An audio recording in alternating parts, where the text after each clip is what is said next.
한 주간 평안하셨습니까? 반갑습니다. 권성민 목사입니다. 지난 시간 에스겔서에 이어 다니엘서를 살펴보도록 하겠습니다. 성경의 이야기 중에 많이 알려진 사자굴 속 다니엘 이야기는 마치 피노키오 동화처럼 우리 마음속 오래도록 기억이 되죠. 그런데 다니엘서에는 이런 동화 같은 이야기만 있는 것이 아니라 판타지 소설에 등장할 만한 여러 가지 환상의 이미지도 가득합니다. 자, 그렇다면 환상의 세계인 다니엘서 속으로 떠나보도록 할까요? 선지서는 분열왕국 시기로부터 포로 시대, 그리고 포로에서 귀환한 시대까지 활동했던 선지자들의 활약상을 기록한 것입니다.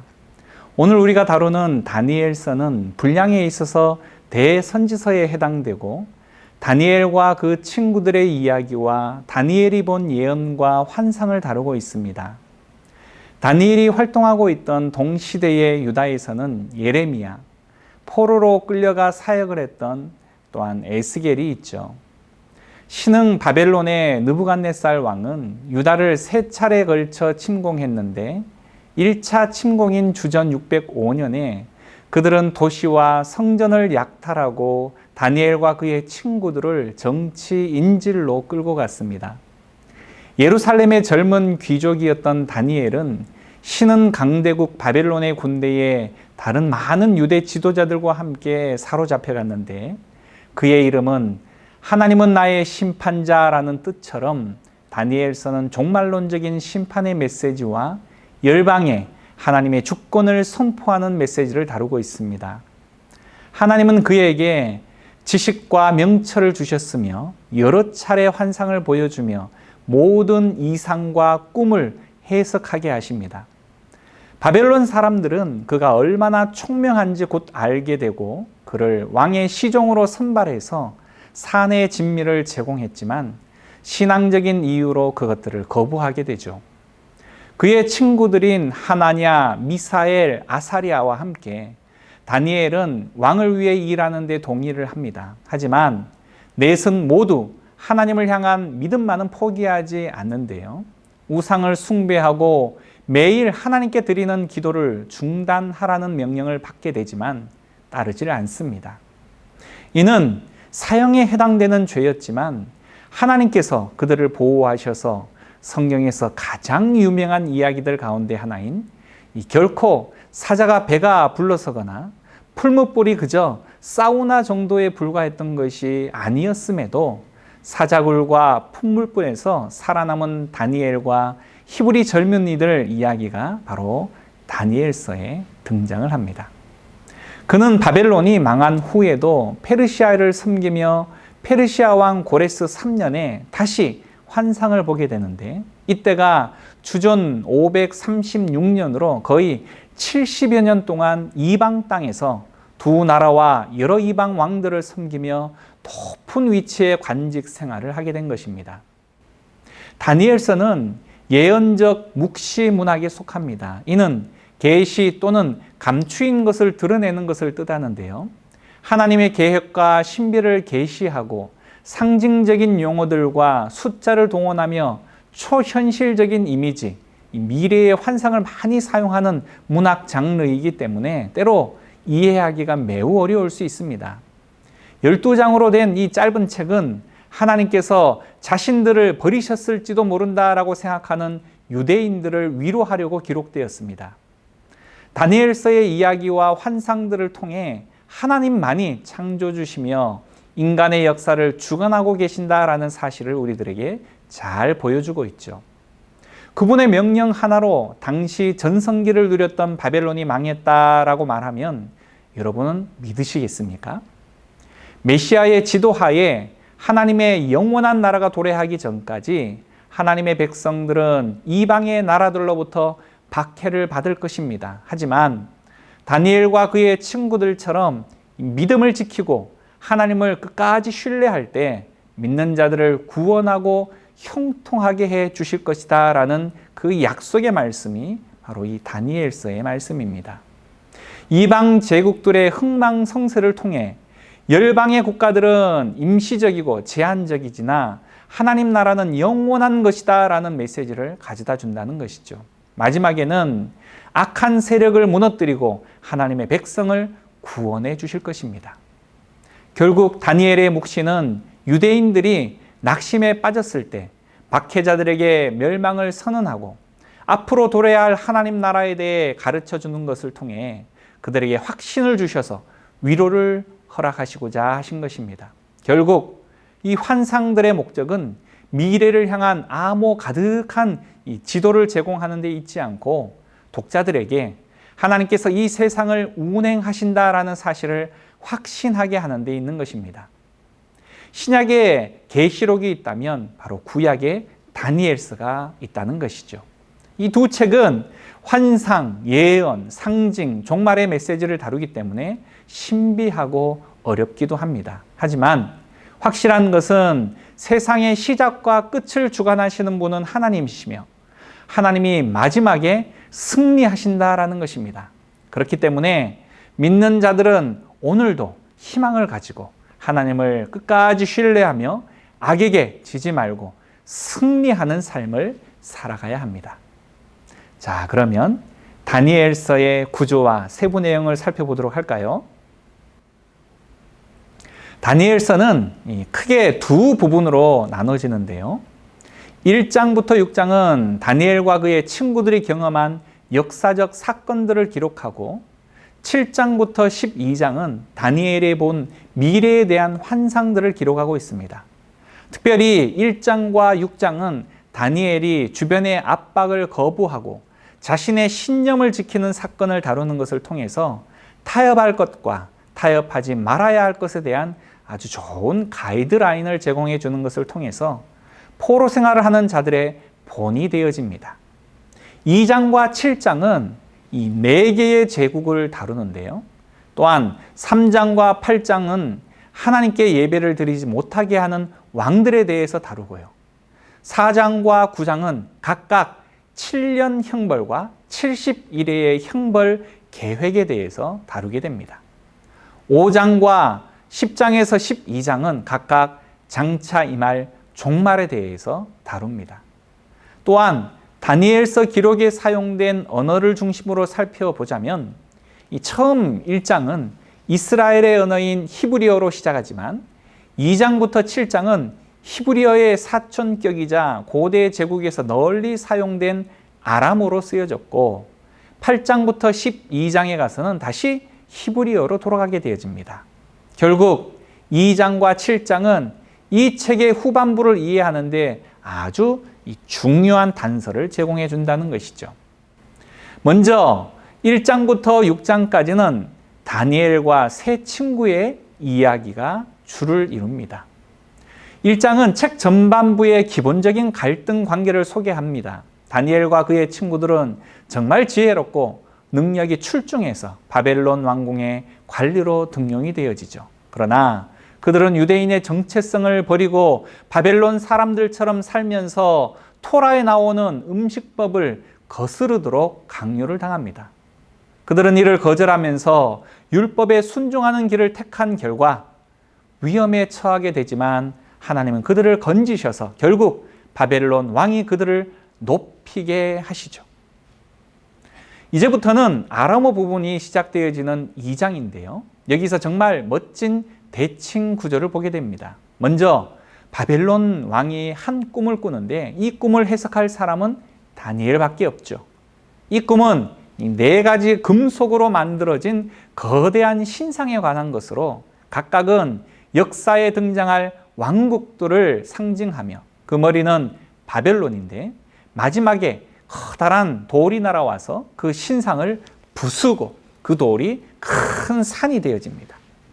이 꿈은 이 책에 등장하는 많은 상징적 환상 중에 첫 번째로서 나머지 환상들의 기본적인 줄거리를 소개하고 있습니다. 다니엘은 이 신상이 바벨론과 이후에 등장할 일련의 왕국들을 나타내며 그들은 하나님의 세상을 폭력으로 채울 것이지만 언젠가 하나님의 나라가 임하시면 오만한 세상 왕국들을 대상으로 낮추시고 세상을 하나님의 통치와 치유 그리고 공의로 채우실 것이라 말하십니다. 그리고 3장에서는 그 유명한 다니엘의 세 친구 이야기가 등장을 합니다. 그들은 거대한 신상 앞에 절하기를 거부했는데요. 이 신상은 2장에 나왔던 것과 같은 왕과 그 왕권을 상징하는 것이기 때문에 다니엘의 세 친구는 타는 풀무불에 던져지게 되어집니다. 그러나 하나님은 그들을 죽음에서 구하시고 왕에 의해 높아지게 하시죠. 왕은 이제 그들의 하나님을 진정한 신으로 인정하게 되어집니다. 그 이후에 두 명의 바벨론 왕인 느부갓네살과 그의 아들 벨사살에 관한 이야기가 짝지어져 4장과 5장에 나타납니다. 이 둘은 제국의 힘을 믿고 교만으로 가득 차 있었는데요. 2장에서와 같이 하나님은 이들에게 꿈과 환상을 통해 경고하시고 또다시 다니엘만이 이를 해석할 수 있게 하십니다. 그는 두 왕이 하나님 앞에 겸손해야 한다라고 말했지만 오만하게도 그들은 듣지 않았습니다. 그러자 느부갓네살은 광기에 휩싸이게 되어지고 결국 들의 짐승처럼 변해버리게 됩니다. 그러나 그 후 하나님 앞에 자신을 낮추고 정신이 되돌아와서 다시금 왕의 자리를 회복하게 되죠. 이와는 대조적으로 그의 아들 벨사살 왕은 하나님 앞에서 자신을 끝까지 낮추지 않았고 결국 그날 밤 암살당하고 말게 되죠. 이 두 이야기는 창세기 1, 2장과 시편 8편의 이미지를 떠올리게 하는데요. 거기서 인간은 하나님의 형상을 닮은 왕 같은 존재로 묘사가 되어집니다. 하나님은 인간에게 들짐승과 공중의 새를 다스릴 권세를 주시죠. 이 세상의 진정한 왕이신 하나님을 대신해서 말이죠. 그러나 인간의 왕국들이 이를 잊고 반역을 해서 자신과 권력을 신격화할 때 그들은 인간보다 못한 난폭한 짐승이 되어 하나님의 공의와 심판 앞에 서게 되어질 것입니다. 이 이야기는 3장과 짝을 이루는 6장으로 이어지게 되어지는데요. 이번에는 다니엘이 박해를 받게 되어집니다. 왕을 신으로 섬기고 왕에게 기도하는 것을 거부했기 때문입니다. 다니엘 역시 이 세 친구처럼 사형을 선고받고 사자굴에 던져지지만 하나님은 그를 짐승들로부터 구해주시고 새 친구 때처럼 왕이 그를 높이고 하나님을 찬양하게 만드십니다. 다음으로 7장은 2장과 짝을 이루면서 모든 주제가 한데 모이는 이 책의 중심부입니다. 또 다른 꿈이 나타나는데요. 이번에는 다니엘의 꿈입니다. 참 아이러니하게도 그는 천사의 설명을 듣고서야 자신의 꿈을 이해하게 되죠. 그의 꿈에는 네 짐승이 등장을 하는데 사자, 곰, 날개 달린 표범 같았는데 이들은 각각 오만한 왕국들을 상징합니다. 특히 맨 끝에 등장하는 아주 거대한 짐승은 정말 악한 제국을 의미합니다. 이 짐승은 뿔이 많았는데요. 보통 구약에서 뿔은 이 왕을 상징을 합니다. 여기 특이한 뿔 하나가 나오는데 그는 하나님보다 자신을 높이고 하나님의 백성을 핍박하는 오만한 왕을 상징하는데 이때 인자라고 불리는 존재가 등장을 하게 되죠. 그는 하나님의 언약 백성을 상징하기도 하고 다윗의 가문에서 날 왕을 상징하기도 합니다. 그때 갑자기 옛적부터 계신 분이라 불리는 하나님이 오셔서 그의 보좌를 세우십니다. 하나님은 그 거대한 짐승을 멸하시고 구름을 타시고 오시는 인자를 높이시게 되죠. 인자는 하나님의 오른편에 앉아 하나님과 함께 열방을 통치할 것입니다. 자, 이제 이 전반부의 내용이 어떻게 서로 잘 맞물려 있는지를 보셨습니다. 핍박에도 불구하고 하나님께 순종했던 새 이야기는 바로 열방에서 핍박당하는 하나님의 백성들에게 소망을 주시기 위한 것입니다. 하지만 그들이 고통당하는 이유는 세상의 왕국들이 하나님을 거역하고 짐승처럼 되었기 때문이죠. 그래서 이 두 환상, 다시 말해 왕과 다니엘의 꿈의 환상은 하나님의 백성에게 인내하면서 그의 나라가 임해서 세상을 통치하고 고통받는 백성을 신원해 줄 때를 기다리라라고 말하고 있는 것입니다. 그런데 하나님께서 언제 그렇게 하신다라는 것일까요? 그것이 바로 이후에 소개되어질 8장부터의 새 환상에서 살펴볼 부분입니다. 8장에서 다니엘은 7장에 나온 마지막 두 짐승에 대해 또 다른 환상을 보게 되는데요. 이번에 등장하는 짐승 중에 숫양은 메데와 페르시아 제국을 상징하고 숫염소는 고대 그리스를 상징한다라는 것을 천사를 통해서 듣게 되죠. 그리고 숫염소에게서 많은 뿔이 나오는데 그 중 하나가 7장에 나오는 악한 왕을 상징합니다. 천사는 그 왕에 대해 더 많은 이야기를 해주죠. 그가 예루살렘을 공격하고 자신을 하나님보다 높이며 우상으로 성전을 더럽힐 것이다 라고 말입니다.